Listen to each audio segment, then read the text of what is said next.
இன்னையுடைய முதல் கேள்வி பாருங்க. கீழ்காணும் வினாக்களில் எண்கள், எழுத்துக்கள் ஒரு குறிப்பிட்ட விதிப்படி வரிசையிடப்பட்டுள்ளன. கொடுக்கப்பட்டுள்ள 4 மாற்று விடைகளிலிருந்து தொடரை நிறைவு செய்யும் வகையில் சரியான விடையை தேர்ந்தெடுக்கும் அப்படிங்கிற டாபிக்ல தான் நாம இன்னைக்கு கொஸ்டின் கேட்டிருக்கோம். இதுல முதல் கேள்வி பாருங்க. 12, 32, 72, 152 டேஷ் 632.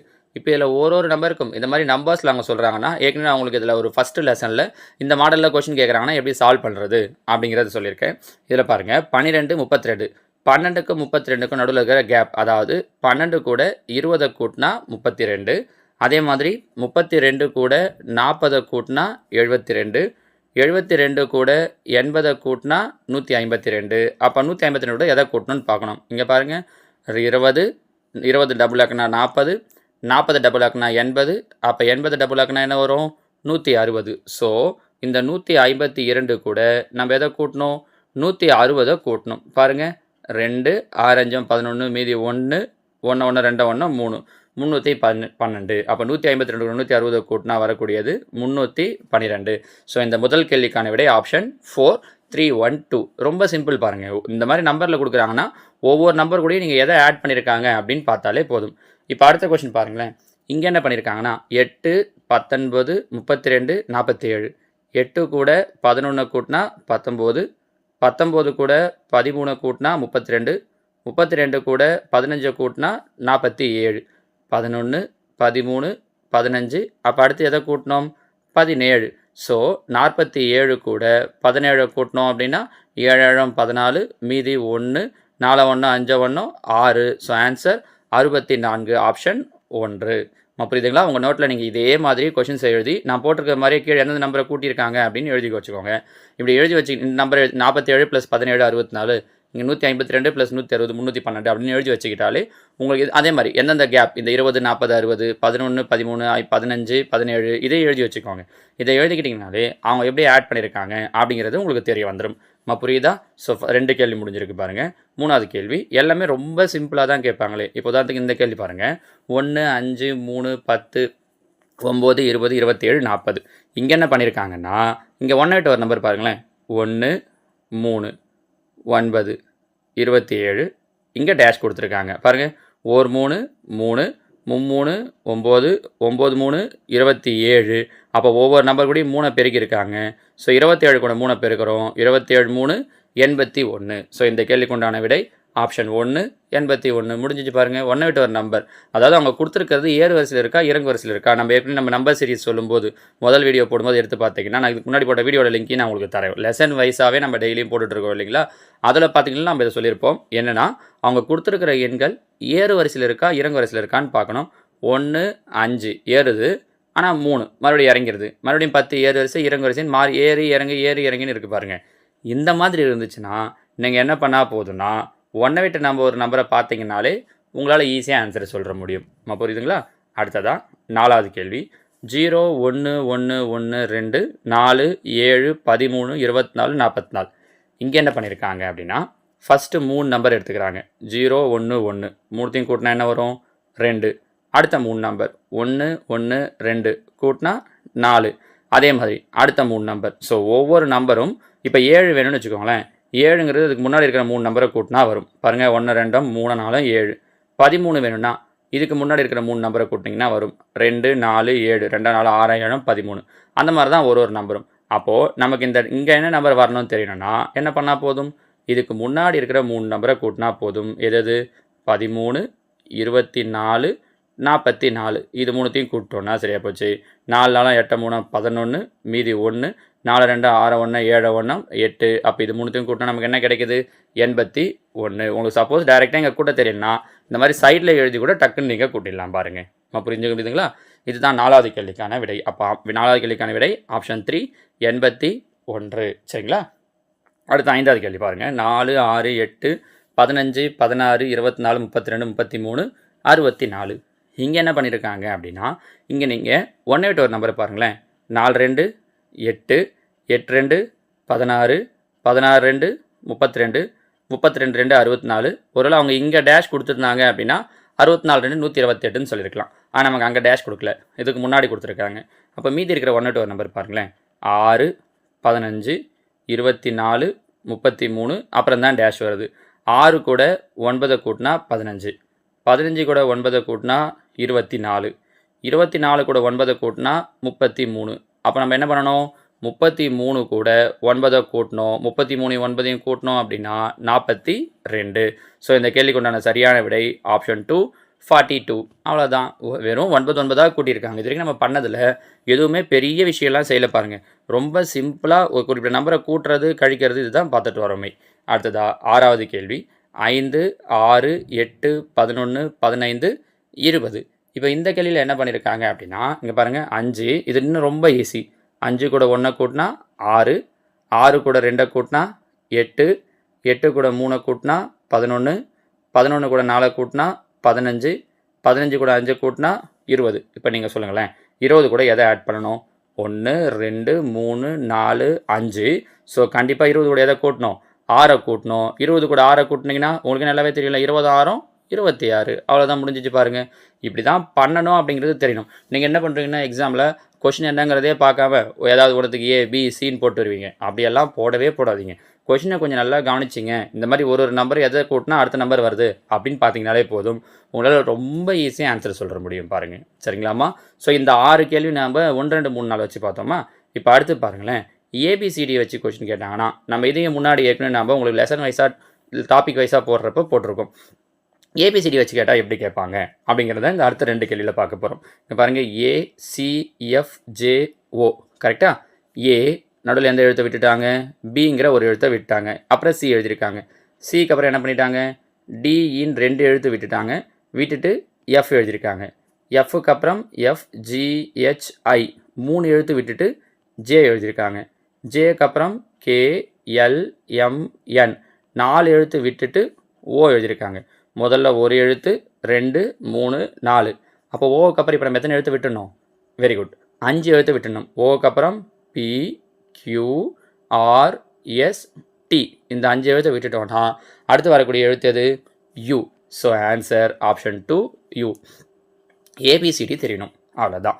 ஒவ்வொரு எழுத்துக்கும் நடுவில் எத்தனை எழுத்து விட்டுருக்காங்கன்னு பார்த்துட்டிங்கன்னா உங்களுக்கு அடுத்த எழுத்து என்னன்றது தெரிஞ்சிடும் பாருங்கள். Option 2 U. முடிஞ்சுங்களா? அடுத்து 8வது எழுத்து பாருங்கள். 8வது கொஷின் பாருங்கள், BEJQ. இதுவும் அதே மாதிரி நடுவில் எத்தனை எழுத்து விட்டுருக்காங்கன்னு பாருங்கள். பிக்கு அப்புறம் பாருங்கள் CD 2 எழுத்து விட்டாங்க. அப்புறம் இ போட்டிருக்காங்க. இக்கு அப்புறம் FGHI 4 எழுத்து விட்டுட்டு ஜே போட்டிருக்காங்க. IJ ஆச்சா? அப்புறம் KLMNOP 6 எழுத்து விட்டாங்க. முதல்ல 2 எழுத்து, அடுத்தது 4, அடுத்தது 6. இப்போ அப்போ கியூக்கு அப்புறம் எத்தனை எழுத்து விடுவீங்க?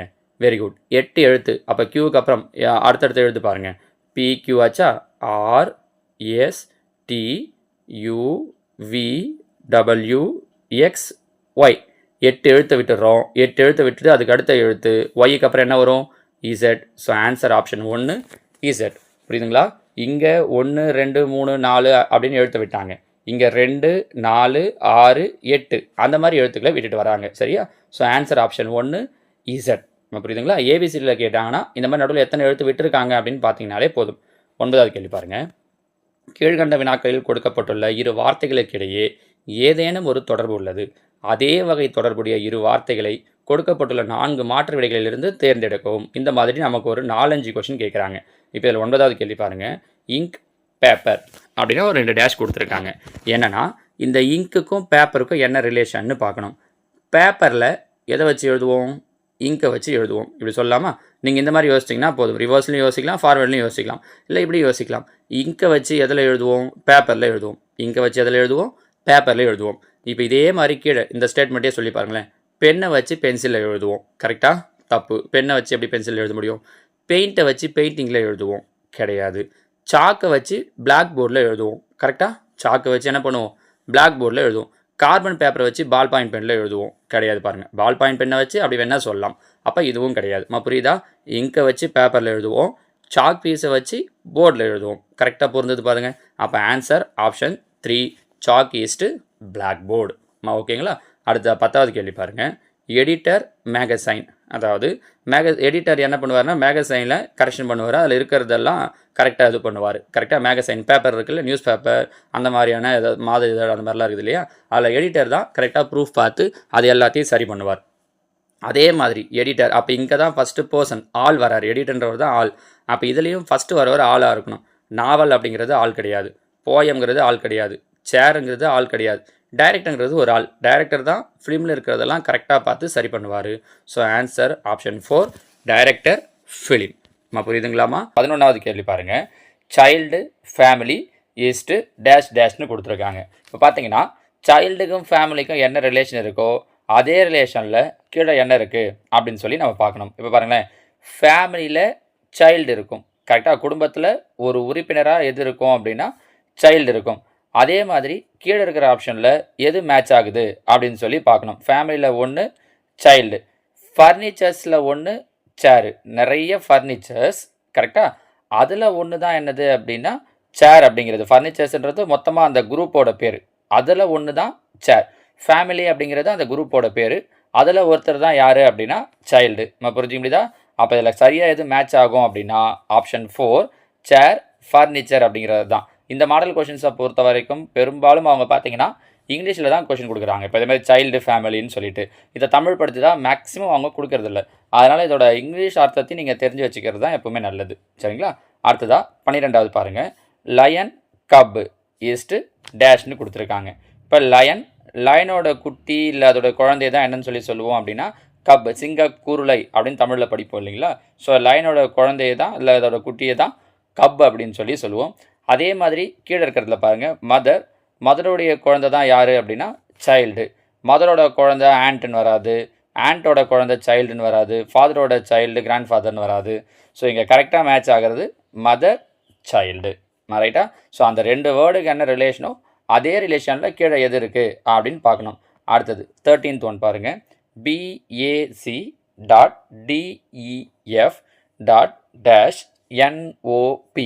பாருங்கள். ABCDEF லைனாக இருக்குது, இங்கே அது மாதிரி NOPன்னு இருக்குது. அப்போது இங்கே ABC, அதுக்கு அடுத்த எழுத்து DEF. அப்போ NOP அதுக்கு முன்னாடி 3 எழுத்து என்னென்னு பார்த்தோன்னா KLM, கரெக்டாக? KLMNOP.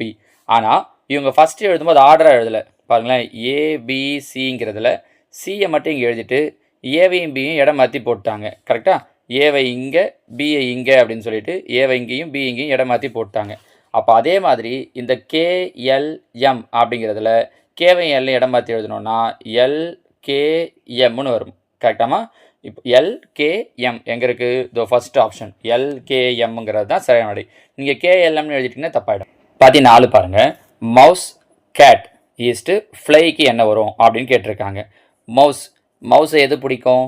கேட் பிடிக்கும், கரெக்டாக? எலி எது பிடிக்கும்? பூனை பிடிக்கும். மவுஸ்ன்றது எலி, கேட்டுங்கிறது பூனை. ஃப்ளை அப்படின்னா ஈ அப்போ எது பிடிக்கும் அப்படின்னு பார்க்கணும். கொசு பிடிக்காது, பி தேனி பிடிக்காது, ரேட் எலி பிடிக்காது, ஒன்று எலி பிடிக்காது, கரெக்டாக? எது தான் பிடிக்கும் அப்படின்னா ஸ்பைடர், சரியா? அந்த சிலந்தின்னு சொல்லுவோம் இல்லைங்களா? ஸோ ஃப்ளையை ஸ்பைடர் தான் பிடிக்கும். So answer option 3 spider. நம்ம புரிஞ்சு முடியுதா? அடுத்த பாருங்கள். 14th one. Brick clay yeast bread. Brick அப்படின்னா செங்கல், கிளே அப்படின்னா களிமண். செங்கலை களிமண்ணில் செய்வாங்க, ரைட்டா? அப்போ பிரெட்டை எதில் செய்வாங்க? நீங்களே ட்ரை பண்ணுங்களேன் பார்க்கலாம். பிரெட்டை சிமெண்ட்லேயே செய்வாங்க? கிடையாது. இல்லை, சால்ட்டு உப்பில் செய்கிறது கிடையாது, பாலில் செய்கிறது இல்லை. பிரெட்டை எதில் செய்கிறாங்க? வீட்னா கோதுமைன்னு அர்த்தம். ஸோ பிரெட்டை கோதுமையில் செய்கிறாங்க. ஸோ சரியான விடை ஆப்ஷன் 1 வீட். சரிங்களா? நேற்று நான் உங்களுக்கு கொடுத்த அந்த 10 கொஸ்டினாவது நிறைய சம்மெல்லாம் போகிறது மாதிரி இருந்தது, எதோட ஆட் பண்ணணும் மல்டிப்ளை பண்ணணும் அப்படின்லாம். ஆனால் இன்றைக்கி கொடுத்துருக்கிறதுல பாருங்கள் அந்த மாதிரியான சம்ஸ்லாம் கொடுக்கல. காரணம் என்னென்னா இதெல்லாம் நீங்கள் எதுவுமே சம்மெல்லாம் போட வேண்டாம், அதோட கொஷினோட அர்த்தம் என்ன அப்படிங்கிறத புரிஞ்சுக்கணும். நிறைய பேர் அதை தான் புரிஞ்சுக்கிறது இல்லை. நிறைய பேர் என்ன பண்ணுறீங்க அப்படின்னா அப்படியே ஒரு கொஷினை பார்த்துட்டு ஆப்ஷன் ABC ஏதாவது ஒரு டிக் பண்ணு அப்படின்னு பண்ணிடுறீங்க. அப்படி கிடையாது. கொஷினை கொஞ்சம் நேரம் கவனித்து பார்த்தீங்க அப்படின்னாலே அந்த கேள்விகளுக்கு உங்களால் சரியான ஆன்சர் பண்ண முடியும். அவ்வளோ ஈஸியானது இதெல்லாம். இப்போ இதில் பாருங்களேன், ஃபஸ்ட் எழுத்து ZYX, அப்போ இங்கே என்ன வரும்? ரிவர்ஸில் வரும்போது W, ஏன்னா ZYXW ஆச்சா? இதை பார்த்தாலே சொல்கிற முடியும், இங்கே W இல்லை, இங்கே W இல்லை, இங்கே W இல்லை, கண்டிப்பாக இதுதான் ஆன்சராக இருக்கும் அப்படின்ட்டு. பின்ன ரெண்டாவது எழுத்து பாருங்கள், ABCDWD, அதுதான் சரியான விடை. அவ்வளோதான் பாருங்கள். ஏபிசிடியில் கூட ஏபிசிடி தெரிஞ்சிருந்தால் போதும், ரொம்ப ஈஸியாக அவங்க கேட்குற கொஷினுக்கு ஆன்சர் சொல்லிடலாம். அடுத்து 17 பாருங்கள். BACE ஈஸ்ட்டு DACE அப்படின்னா ஃபேஸுக்கு என்ன வரும்ட்டு பாருங்கள். BACEன்னு இருந்துச்சு, முதல் எழுத்தை மட்டும் மாற்றிருக்காங்க. நடுவில் சின்றதை விட்டுட்டு டி போட்டிருக்காங்க. மீதி 3 எழுத்தையும் அப்படியே எழுதிட்டாங்க. அப்போ அதே மாதிரி ஃபேஸுக்கு FACன்னு கொடுத்துருக்கிறதுல எஃப்க்கு மட்டும் அடுத்த எழுத்து ஜி, கரெக்டாக? ஜியை விட்டுட்டு ஹெச், மீதி இருக்கிற 3 எழுத்தை அப்படியே எழுதிடலாம். ஸோ ஆன்சர் HACE அப்படிங்கிறது தான். ஆப்ஷன் 3 தான் இதற்கான சரியான விடை. புரிஞ்சுக்க முடியுதா? சரிங்களா? அடுத்ததா 18 பாருங்கள். 18, 19, 20 என்ன மாதிரியான கொஷின்ஸ் கொடுத்துருக்கோம் அப்படின்னா, கீழே கொடுக்கப்பட்டுள்ளவைகளில் மாறுபட்டதை கண்டுபிடிக்கவும். அதாவது 4 ஆப்ஷன் கொடுத்துருப்பாங்க. அதில் ஒன்று மட்டும் டிஃப்ரெண்ட்டாக இருக்கும். அது எதுன்னு கண்டுபிடிக்கணும். கிரிக்கெட், கால்பந்து, ஹாக்கி, செஸ்ஸு. இதில் பார்த்தீங்கன்னா கிரிக்கெட், கால்பந்து, ஹாக்கி இது எல்லாமே பார்த்தீங்க அப்படின்னா அவுட்டோர் கேம், இல்லை பாலை வச்சு விளையாடுறதுன்னு சொல்லலாம். Outdoor games. செஸ் மட்டும்தான் பார்த்தீங்க அப்படின்னா இன்டோர் கேம். அப்போ இதில் பொருந்தாதது எது அப்படின்னா ஆப்ஷன் 1 செஸ் அப்படிங்கிறது தான் இதில் பொருந்தாதது. சரிங்களா? அடுத்ததா 19, 119, 131, 173, 211. இது கொஞ்சம் டிஃப்ரெண்ட்டான கொஷின் தான். டக்குன்னு இந்த கொஷினை பார்க்கும்போது இதுக்கு எப்படி ஆன்சர் அவங்க சொல்லியிருக்காங்க. ஏன்னா ஏதாவது ஒரு 3 நம்பர் ஒற்றைப்படை என்ன இருந்து 1 இரட்டைப்படை அப்படின்னா கூட புரியுதா, ஆட் நம்பர், ஈவன் நம்பர் அப்படி இருந்தால் கூட நம்ம அதை சூஸ் பண்ணிடலாம். ஆனால் இங்கே இருக்கிற எல்லாமே என்னவா இருக்குது அப்படின்னா ஆட் நம்பராக இருக்குது. இங்கே அவங்க என்ன கான்செப்ட் எடுத்திருக்காங்க அப்படின்னா ப்ரைம் நம்பர். ஏற்கனவே நம்ம ப்ரைம் நம்பர்ஸை பற்றி சொல்லியிருக்கோம். பகா எண்கள் 3 நம்பர் பகா எண்கள், 1 மட்டும் இதில் பகு எண். எதுனா 119.